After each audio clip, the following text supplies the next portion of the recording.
Hello, I'm Dan Jones from Milwaukee Public Television. Making effective plans, whether for our lives or for our place of employment, involves taking a measured, honest look at our current situation. Thank you for taking time out from your daily activities to help us assess how MATC can best direct its energies and continue to serve as a valuable community resource. MATC has a long commitment to strategic planning. As a quality-driven institution, it is critical that we use data and data-related tools for our decision-making. The college is accredited by the Higher Learning Commission and was recognized in 2011 by the Wisconsin Center for Performance Excellence for exhibiting quality management practices. In planning for the next 3 years, MATC uses tools that help assess those environmental changes and trends most likely to influence us, as well as our strengths and weaknesses as we move forward.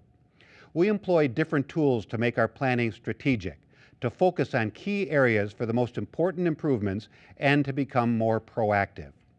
Our 3-year strategic plan will help ensure that we are prioritizing our projects so that they are aligned with the needs of area residents and businesses. An environmental scan is a review of those factors and trends most likely to impact our college. By identifying them, we can begin to explore their impact on us and appropriately plot a course of action to survive and thrive. A SWOT analysis is developed in tandem with an environmental scan.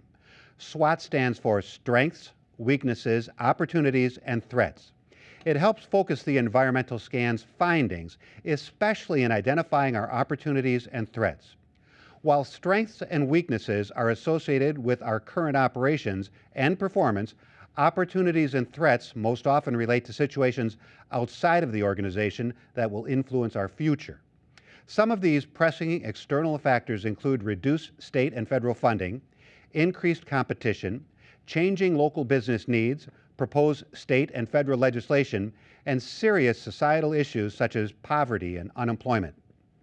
Ultimately, through strategic planning, we seek to enhance our strengths, address and improve upon our weaknesses, take advantage of our opportunities, and minimize the impact of threats. The resulting strategic plan would ensure that our prioritized work is aligned with our vision, mission, and values. Together, our environmental scan and SWOT analysis play a key role in our planning process. They are not meant to paint either a feel-good story or a feel-bad story, just the college story. So let's look at our current situation and those things that may influence our next 3 years. The first topic we will explore is who we serve. After all, without our students, MATC would cease to exist. MATC serves a vital role in the community, providing education, training, and services to traditional students, as well as to individuals who may not traditionally pursue higher education.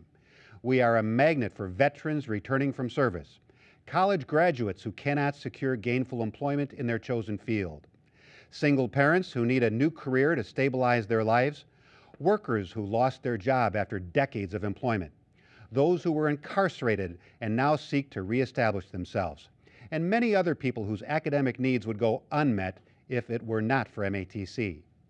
Meeting individual student needs is directly dependent on our budget, and our budget is dependent on student enrollment. MATC operates with a board-approved budget every year, and the college consistently achieves a AA1 rating from Moody's Investor Service. Along with student tuition and fees, property taxes and state aid are MATC's primary funding sources. Unfortunately, state revenue has consistently declined, and the need for new funding sources creates financial challenges for us. With budget constraints, many effective initiatives for bringing needed change have to be lower in cost, more easily implemented, or both. Unless we can strengthen revenues by maximizing our enrollments and nurturing student success with the students we currently serve. The district population from which we draw so many of our students is relatively stable. The fastest population growth is occurring in the southern and northern suburbs of our district. The district's suburban areas are more racially homogeneous and affluent, leading to different campus student profiles. MATC's student demographics paint a clear picture. 5 of every 6 students live in our district, where that stable, aging population is coupled with more competition. That means growing our enrollment may be a greater challenge in the next few years. Over half of the college's enrollment is comprised of students of color. The downtown campus reflects the city's racial and ethnic diversity and its status as the fourth poorest area in the country. While the need for financial assistance among downtown students remains highest, the costs of post-secondary education keep rising everywhere and for everyone. The average age of our student body is 27, although program students are younger. Like two-year colleges nationwide, MATC students tend to enroll on a part-time basis, taking less than 30 credits per year. So this means they take longer to complete their program coursework on average and often swirl in and out of the college over a series of semesters or even years. This pattern of part-time enrollment and swirling in and out is closely tied to poverty, family and work responsibilities that prevent full-time enrollment, and economic resources. This dynamic can complicate our enrollment picture. Over the next 3 years, the number of our district high school graduates is likely to remain stable at best. At the same time, the growing segment of residents 45 and older is much less likely than young adults to choose our current coursework. Many factors affect our enrollment. One critical factor is unemployment. When unemployment rises, so do our enrollments, particularly in the number of course credits taken. With the recent Great Recession and higher unemployment rates, MATC experienced the highest enrollment of full-time equivalent students, or FTEs, in 40 years. But that statistic is changing with slow economic improvements.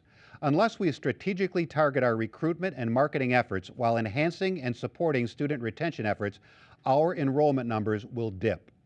Regardless of where our enrollments end up, we must streamline our processes to transition more students from applicant status to enrolled status.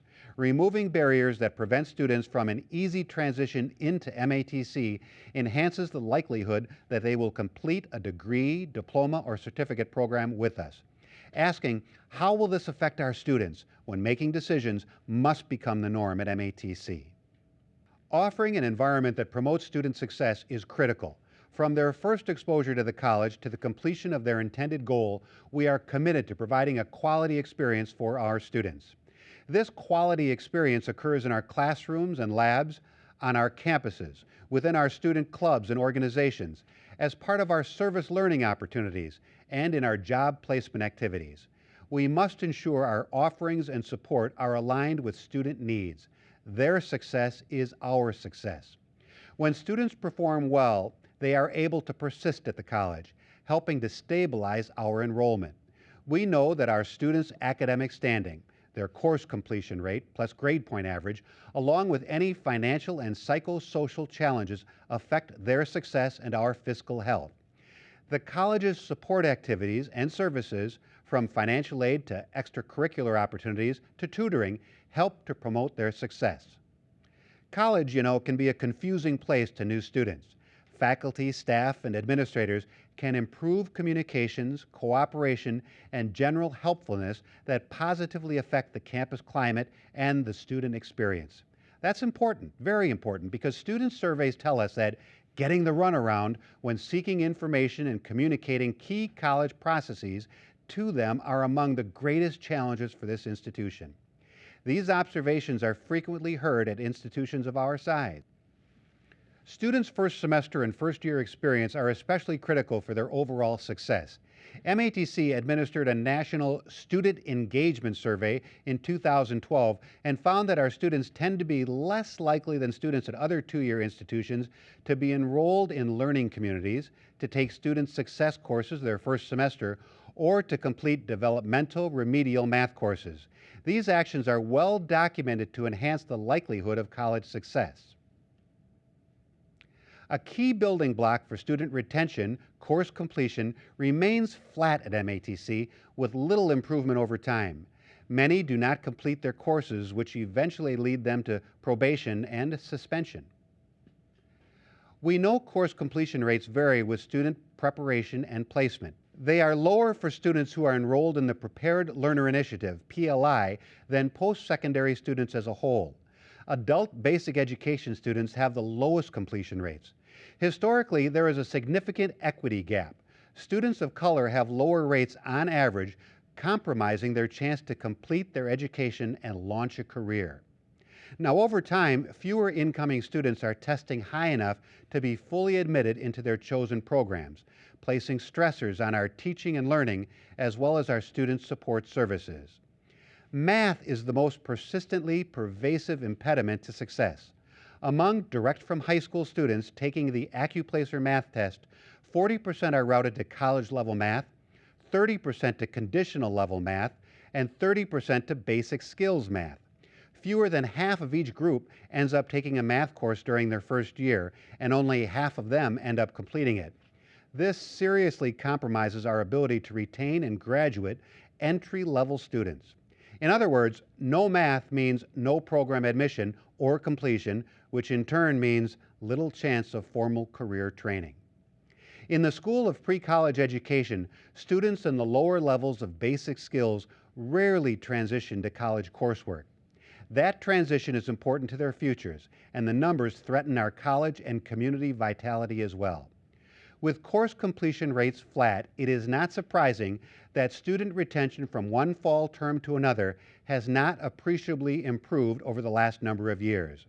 If students fail to maintain a 67% course completion rate with a C grade point average, at some point they are placed on probation, perhaps suspended, and their career plans are jeopardized. Improving retention at MATC would ensure students' progress toward meeting their graduation and transfer goals, as well as stabilize or growing our enrollments. Now, it might appear strange that the number of our program student graduates has actually increased over time, while our course completion and retention rates are flat. But that trend reflects growth in their overall numbers over the last 5 years, especially as more students entered and took coursework during the Great Recession when confronted with less of a chance at employment.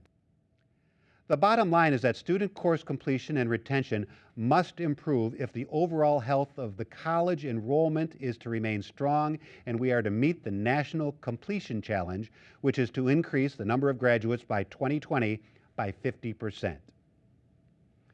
You know, at times we may perceive public commentary in our college to be insensitive to the many roles we play in serving the entire community and the area's labor force infrastructure. Independent analyses suggest that MATC has a significant positive economic impact on the district while it maintains a very strong presence through its many community partnerships and is at the forefront as a green institution. Okay, so how can MATC overcome its status as the metro area's best kept secret? That is a very important question. For example, MATC was recognized for launching green and sustainable projects in the 2012 American College and University President's Climate Commitment Report. Its annual Sustainability Summit draws attendees from across the state and region.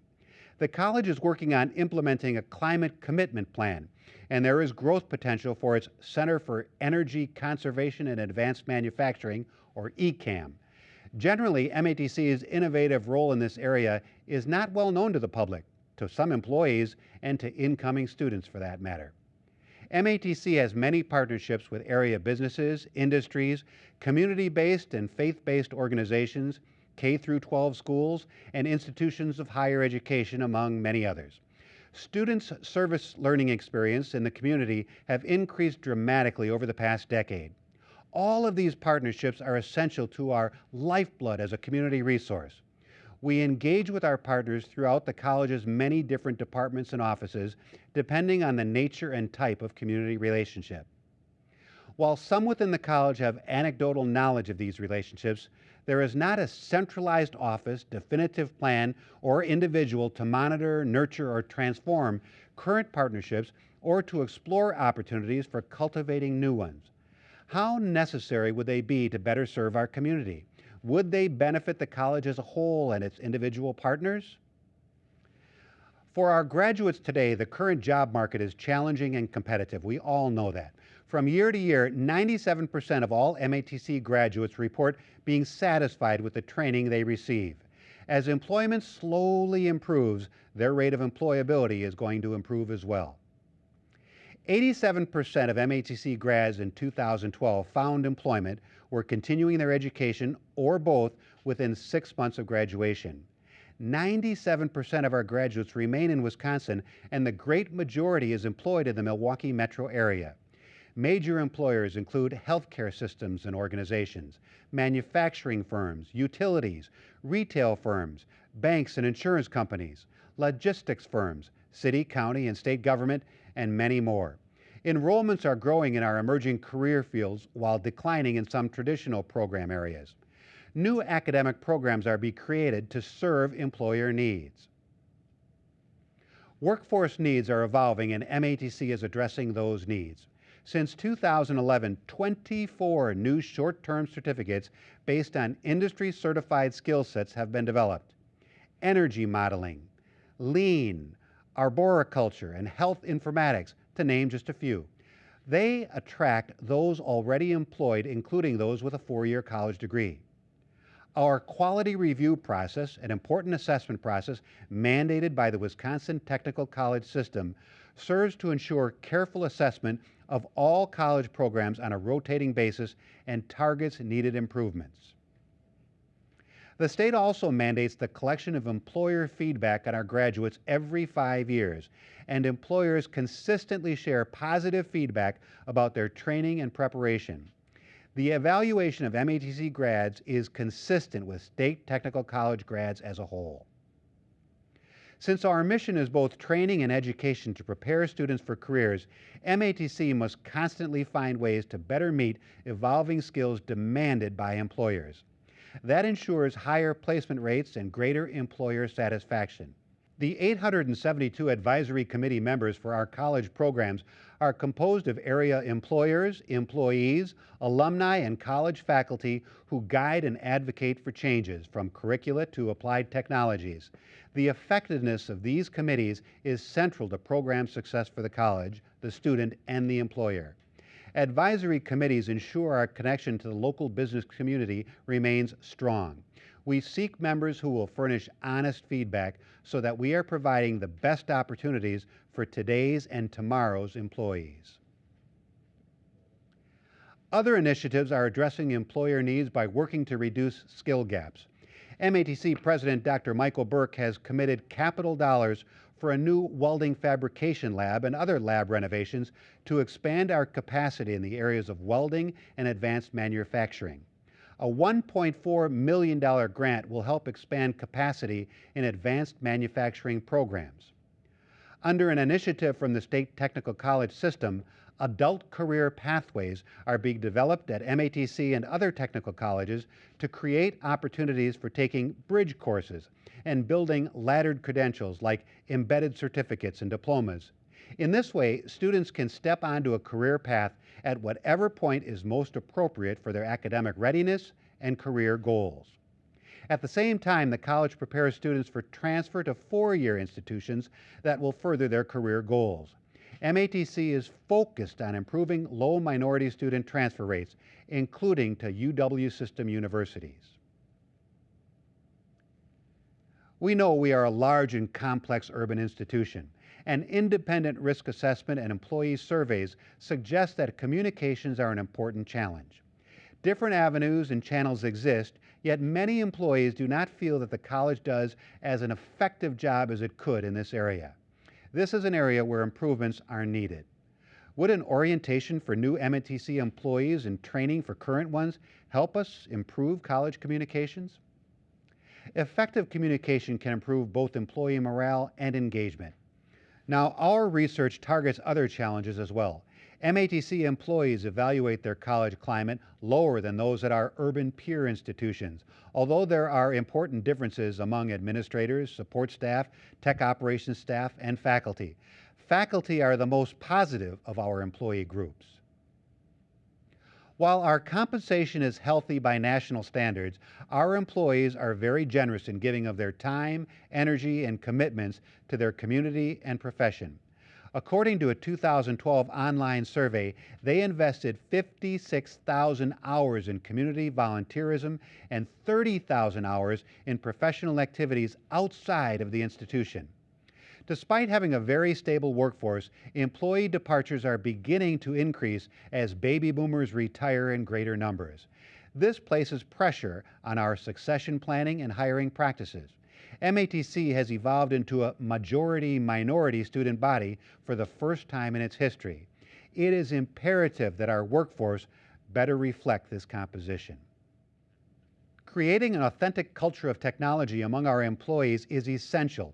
Some faculty, staff, and administrators struggle with computer literacy while their tech-savvy colleagues feel impeded by mobility access, equipment challenges. While new technologies are being employed by more instructors to facilitate their teaching and students' learning experience, we are not sure if their use is improving on student success. At the same time, internet usage is augmenting and even replacing traditional lecture classes in the delivery of educational curriculum. MATC's online offerings are increasing while there is more competition nationwide for student enrollments. This affects traditional brick-and-mortar classroom delivery and calls for different use of building space. The Higher Learning Commission, or HLC, MATC's accreditation body, provides a pathway for ensuring continuous quality improvements at colleges in the Midwest. AQUIP, or the Academic Quality Improvement Program, has guided our work as we have carefully planned, implemented, and evaluated changes as part of our accreditation process. We have been on this pathway now for 7 years, and things have begun to pay off, reflected on regularly administered student and employee surveys, as well as the development and use of clear, consistent processes and a focus on results that are being measured and tracked. Closely tied to our utilization of quality improvement projects is our strategic planning process. In fact, it is the main reason that the key college constituencies or community voices are taking part in our planning process and are viewing this video presentation. Broader input means better planning. The strategic planning process at MATC addresses key college goals, objectives, and initiatives guided by a quality improvement model tied to our accreditation pathway. Our improvement model requires that the entire institution, its many divisions and departments, begin to implement a plan, do, check, act, review process to guide quality decision-making to ensure that we can assess and monitor how and why we do what we do, and if it makes a difference. Right now, many areas of the organization do not use this quality process or are not conscious that they do use it in some form. One place where we address continuous improvement projects as part of this quality process is our strategic planning committees and their work teams. Although relatively few employees participate in them, the college will need much more employee participation over the next 3 years so that this plan, do, check, act process becomes second nature to all employees. A real AQUIP success story at MATC is our Public Safety Department, charged with creating and maintaining safe environments on all of our campuses. The department has instituted significant changes that positively have affected student satisfaction on college-wide surveys. There is always more room for improvement, but over the past 4 years, the Public Safety Department created and implemented strategic plans for its area, increasing their campus visibility, increasing their training, and professionalizing staff. Improvements included employment of an emergency broadcasting system, an anonymous tip line to report suspicious activity, more security cameras, improved lighting and patrolling of parking lots, an evacuation emergency plan, frequent drills for various situations, and improved signage. As a result, public safety represents a best practice at the college based on measurable results. The HLC's quality improvement process demands that we collect data on all aspects of college life, our plans, processes, and programs to assure that we have a sound basis for directing needed changes. Okay, for example, every 2 years, MATC students take online surveys. They repeatedly report that they are least satisfied and experience the greatest gaps in college performance when it comes to finding available advisors, securing career coaching, and yes, getting the runaround. These are important challenges for us to overcome, and constructive changes would enhance the student experience and their opportunity for success. So planning is just the first step in the quality process, and a most important one. It affects the college as a whole, as well as things we may take for granted, like the need for an upgrade to what Dr. Burke calls our Reagan-era phone system, or to our physical facilities, which accommodate our classroom enrollments, student and program needs, employee offices, community resources, and service and support spaces. A recent comprehensive facilities assessment examined the physical needs of all 4 campuses. It is crucial that we have the necessary space to continue serving our students and community partners. All the many facets of the college demand our serious attention in the planning process. After all, it all comes back to the health of the college and its budget, and what we identify as needing priority among our strengths and weaknesses, in light of the opportunities and threats that confront us over the next 3 years. Your input and feedback is vital to our strategic planning process. We commit to reporting back to you over the next 3 years as we identify our goals, chart our progress, and continue to provide high-quality education and services to area residents and businesses. We hope that you stay involved and share your insight with us throughout this entire process. Your voice is vital in helping us fulfill our vision and our mission. Thank you so very much for joining us on this planning journey and for helping us to continue transforming lives through innovative education.